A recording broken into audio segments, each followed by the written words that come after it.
निरंजन अलख निरंजन ओम अलख निरंजन।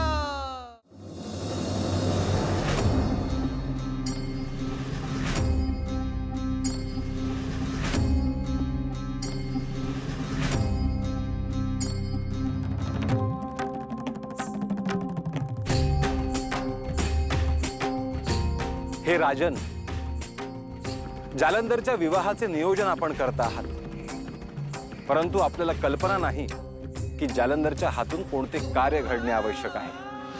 अंतरिक्ष नारायणाने जो अवतार घेतला आहे त्यामागे श्री दत्त महाराज आणि श्री महादेव यांचे अद्भुत नियोजन आहे। नाथ परंपरेतल्या ह्या नाथांना लवकरच त्यांचे निश्चित कार्य काय आहे हे समजेल आणि श्री दत्त महाराजांचा अनुग्रह ह्या नाथांना लाभणार आहे।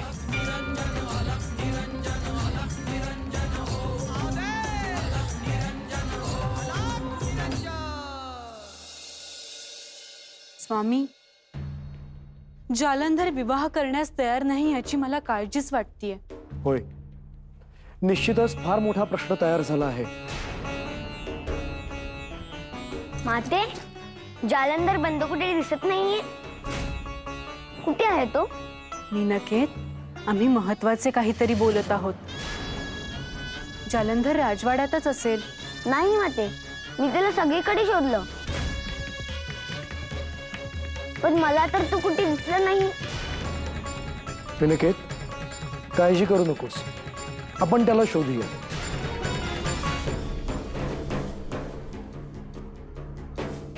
नमस्कार महाराज। प्रधानजी, जालंधर राजवाड्यात कुठेही दिसत नाहीये। आपल्या सेवकांना पाठवून तो कुठे आहे त्याचा शोध घ्या। जशी आपली आज्ञा।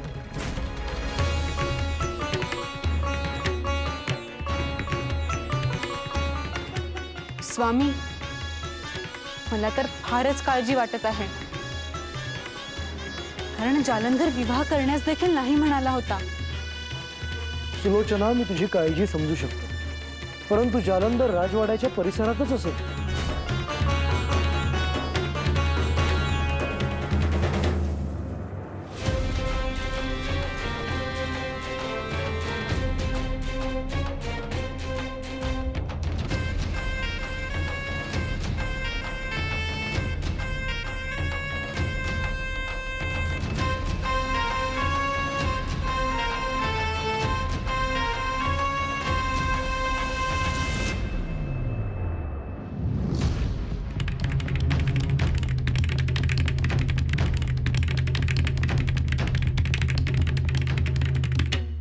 नमस्कार महाराज। प्रधानजी, जालंधर बद्दल काही कळले का? नाही महाराज, जालंधर कुठेच दिसत नाहीये। सेवकांनी राजवाड्याच्या परिसरात सगळीकडे शोधलं आहे त्याला। परंतु हे कसे शक्य आहे? आपल्या राजवाड्यात इतकी माणसे असताना जालंधर गेला कुठे? त्याला बाहेर जाताना कुणीच कसे पाहिले नाही? प्रधानजी, तात्काळ आपल्या माणसांना पाठवून जालंधरचा शोध घ्या। हो महाराज।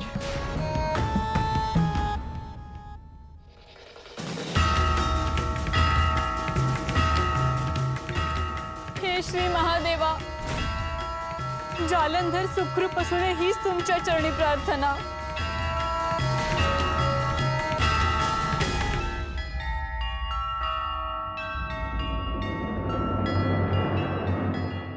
हे श्री दत्त महाराज, नाथ परंपरेतल्या नव्या नाथांना तुमचे मार्गदर्शन आवश्यक आहे।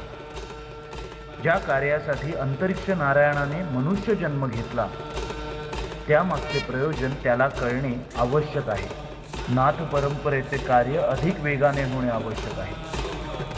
हे श्री दत्त महाराज, नाथ परंपरेतल्या सर्व नाथांना तुमचे मार्गदर्शन आवश्यक आहे। अशुभ शक्तींचे वाढणारे प्राबल्य सृष्टीसाठी घातक आहे।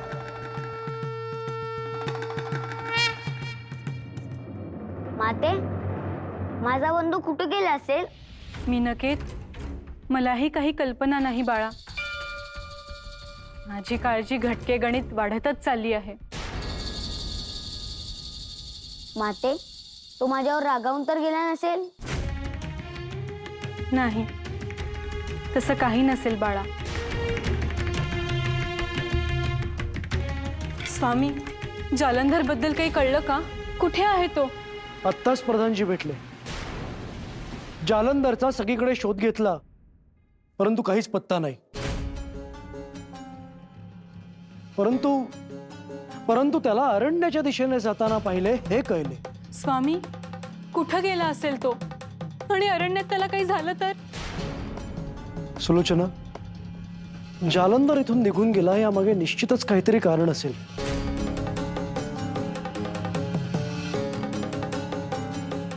कदाचित आपण त्याच्याकडे विवाहाचा आग्रह धरला म्हणून तर तो गेला असेल.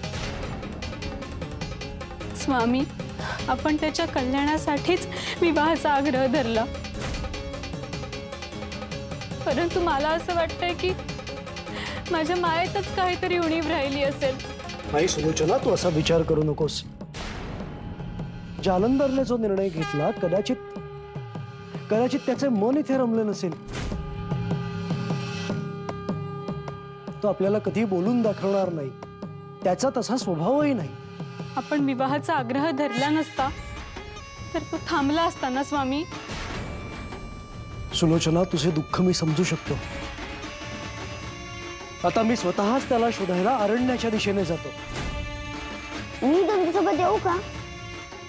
मलाही माझ्या बंधूला भेटायचे आहे. निकेत, बाळा, तुझे बंधुप्रेम मी समजू शकतो. मी स्वतःच त्याला अरण्यात शोधायला जाईन.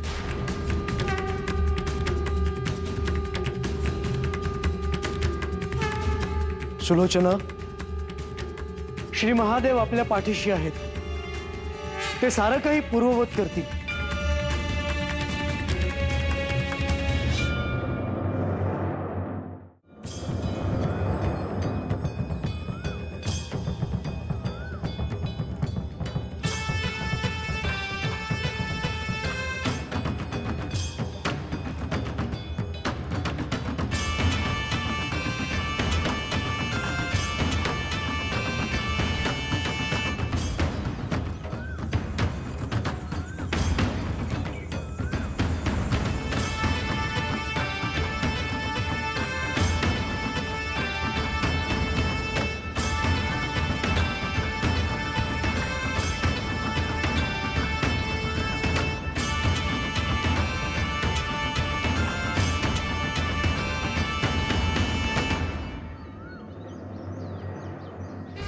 हे राजन, जालंधरला शोधण्यासाठी तुम्ही अरण्याच्या दिशेने जात आहात, परंतु एखादी गोष्ट आपल्यापासून जेव्हा दूर जाते, अंतरते, त्यामागे काहीतरी निश्चित कारण असते.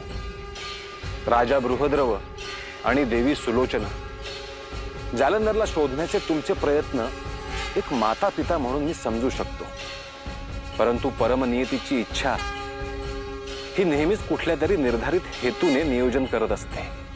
जालंधर आणि तुमच्यामधल्या ऋणानुबंधामुळेच तुम्ही काही काळासाठी एकत्र आलात. साक्षात परमेश्वर तुमच्या राज्यात तुमच्या सहवासात होता. ही अद्भुत घटना आहे. या सृष्टीत येणाऱ्या प्रत्येक जीवाला नियतीने त्याचे कार्य ठरवून दिलेले असते, तसेच जालंधरचेही नियोजन केलेले आहे.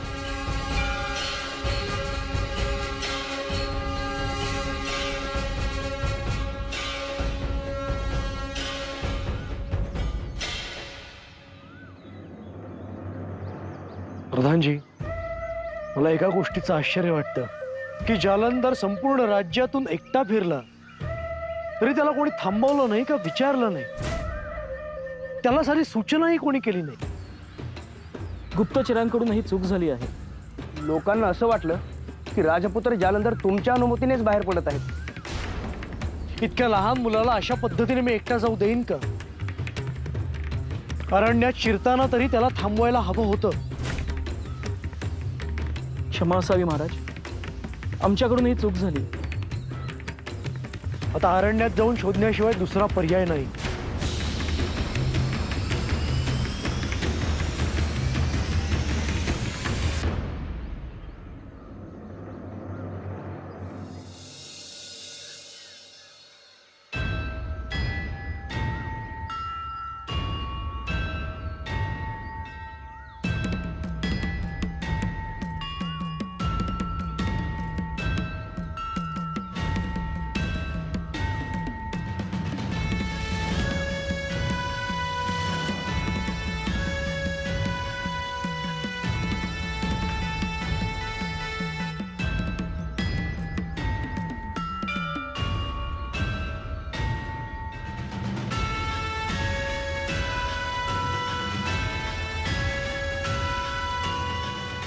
हे प्रभू, आपण माझ्याकडे असे का पाहत आहात?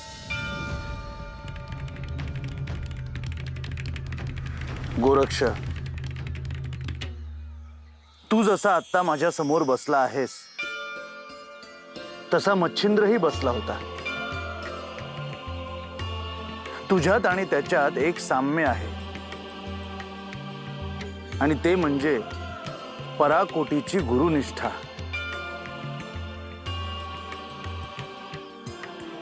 माझे गुरु लहानपणी कसे दिसायचे? अत्यंत सुंदर, निर्मळ. तूही तितकाच पवित्र आणि वैराग्यपूर्ण आहेस. तुझे डोळे हे ध्यानाचे डोळे आहेत.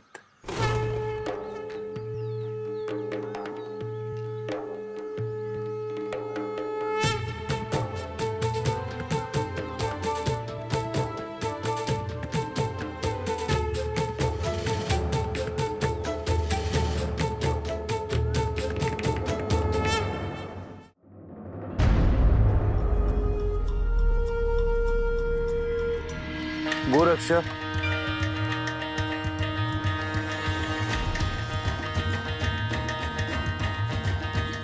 आधी मी जे मच्छिंद्रला सांगितले तेच पुन्हा तुला सांगतो.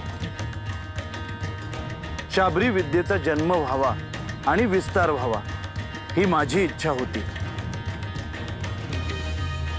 मच्छिंद्र ती पूर्ण करतो आहे. हे सगळं तो करू शकला कारण त्यांनी सुरुवातीला आदि स्वर, आदि अक्षर अर्थात आदि नाद समजून घेतला. हा आदिस्वर काय आहे?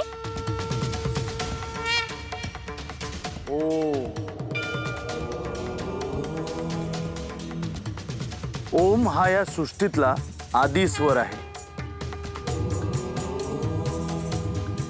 हेच प्रथम अक्षर, हाच प्रथम स्वर आणि हाच प्रथम नाद. या अंतराळामध्ये जे अनेक ग्रह, तारे, नक्षत्र भ्रमण करतात त्यांच्यातला स्वरही ओमच आहे. पहिले ध्यान हे ओंकाराचे.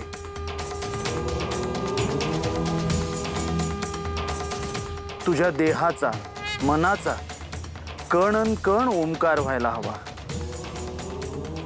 तुझ्या आत, बाहेर सर्वत्र ओम ऐकू यायला हवा, दिसायलाही हवा. हा ओम आपण एकत्र म्हणूया.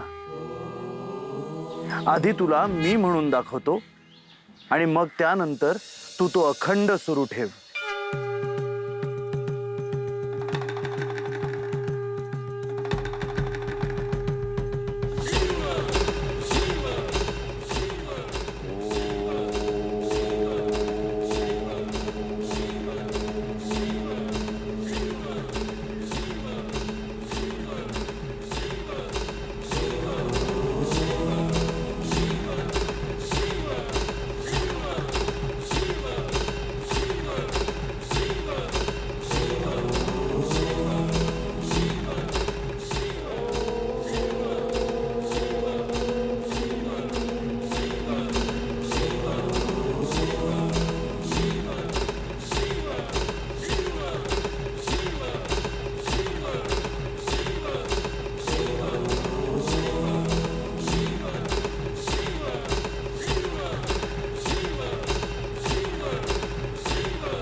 भविष्यात तुझ्याकडून जी विपुल ग्रंथ संपदा लिहिली जाणार आहे त्याचा हा आरंभ आहे.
प्रधानजी, जालंधरला आपण अखंड राज्यात शोधले, परंतु कुठेही सापडला नाही.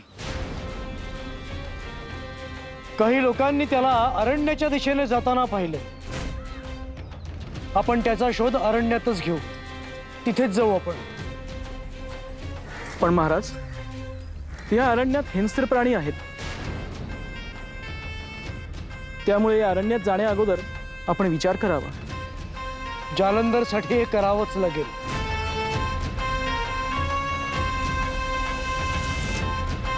चला.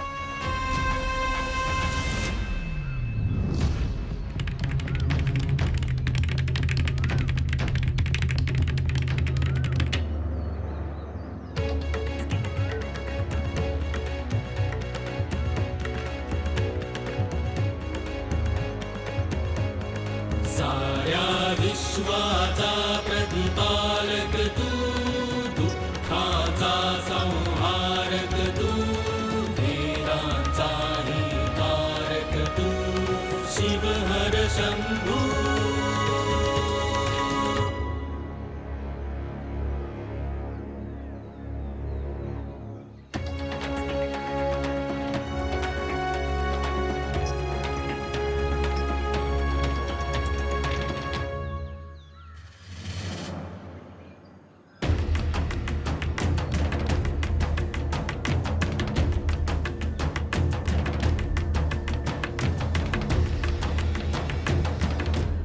सुभेदार, तिघांना घेऊन पूर्वेला जा. हो महाराज. प्रधानजी, आपण उत्तर दिशेला जाऊ. चला.